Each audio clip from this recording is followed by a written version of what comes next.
মাছের ঝোল ঝাল থেকে শুরু করে ভাপা পাতুরি অনেক রকমের রেসিপি তোমরা জানো, কিন্তু এটুকু নিশ্চিত শীতকালে মটরশুঁটি দিয়ে এই রকম একটা রুই বা কাতলা মাছের রেসিপি তোমরা এর আগে খাওনি। তো এই রেসিপিটা অবশ্যই একবার ট্রাই করো।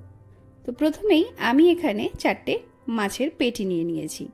তোমরা রুই বা কাতলা যে কোনো মাছ ব্যবহার করতে পারো। এবার এর মধ্যে একটু পাতিলেবু আর নুন দিয়ে ভালো করে মাখিয়ে নিচ্ছি। যেহেতু মাছটা খুব বেশি ফ্রাই করা হবে না, তাই এর মধ্যে কিন্তু পাতিলেবুটা অবশ্যই দিও, তাহলে মাছের কাঁচা গন্ধটা একেবারেই থাকবে না, রান্নাটাও কিন্তু ভীষণ টেস্টি হবে। তো এইভাবে সবকটা মাছে ভালো করে মাখিয়ে নিলাম। এইবার একটা বাটিতে 1.5 চামচ মতো সাদা তিল আর 1 চামচ পোস্ত দিয়ে এটা ভালো করে জল দিয়ে বেটে নিচ্ছি। ছাড়িয়ে নিচ্ছি কয়েকটা মটরশুঁটি। তো এখানে কিন্তু রান্নার আমার সব কটা উপকরণ রেডি হয়ে গেছে। এবার চলো পরের স্টেপে কি করি। তো প্রথমেই একটা ফ্রাইং প্যানে দিয়ে দিলাম সাদা তেল। তেল গরম হতে মাছের টুকরোগুলো এর মধ্যে দিয়ে ভালো করে এপিট ওপিট উল্টে ভেজে নিতে হবে।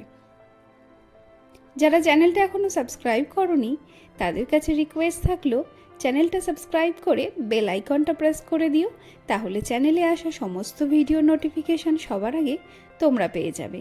আর যারা ভিডিও দেখছো কমেন্ট করে কিন্তু অবশ্যই তোমাদের ফিডব্যাক জানাতে ভুলো না। তো এখানে কিন্তু মাছগুলো দুটো সাইড ভালো করে ভাজা হয়ে গেছে। এবার এগুলোকে তুলে নিলাম। এইবার এই তেলেই আমি দিয়ে দিলাম একটা পেঁয়াজ বাটা। পেঁয়াজটাকে একদম গোল্ডেন ব্রাউন করে ভেজে নেওয়ার পরে এর মধ্যে আমি দিয়ে দিচ্ছি মটরশুঁটি।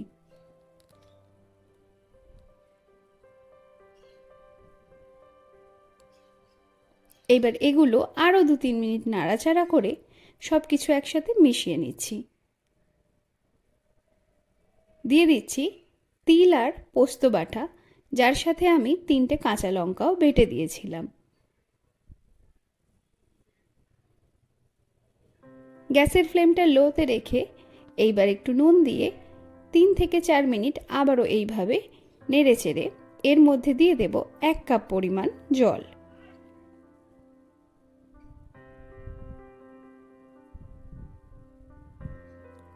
এবার ঢাকা দিয়ে 5 মিনিট মতো এটাকে রান্না করব।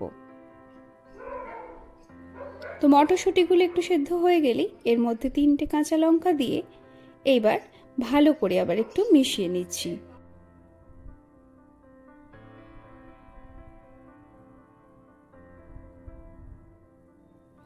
ভালো করে ফুটিয়ে নিয়ে এবার ভাজা মাছগুলো দিয়ে দিচ্ছি।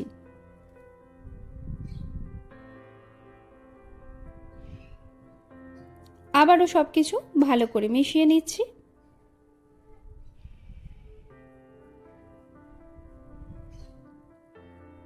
এক কাপ পরিমাণ জল এর মধ্যে অ্যাড করব, কিন্তু তার আগে অবশ্যই ফ্লেভারের জন্য অ্যাড করছি 1 চামচ মতো সর্ষের তেল, কারণ এই পোস্ত বাটার সঙ্গে কিন্তু সর্ষের তেলের ফ্লেভারটা দারুণ লাগে, তাই এটা কিন্তু তোমরা একদমই স্কিপ করো না। এইবার এটা ঢাকা দিয়ে 5 থেকে 7 মিনিট আগে হাই ফ্লেমে ফুটিয়ে নিচ্ছি। তারপর ঢাকা খুলে গ্যাসের ফ্লেমটা মিডিয়াম করে এটাকে একেবারে ড্রাই করে নিতে হবে। তো আমরা ওয়েট করব যতক্ষণ না এটা জলটা শুকিয়ে একেবারে মাখা মাখা হয়ে যাচ্ছে গ্রেভিটা।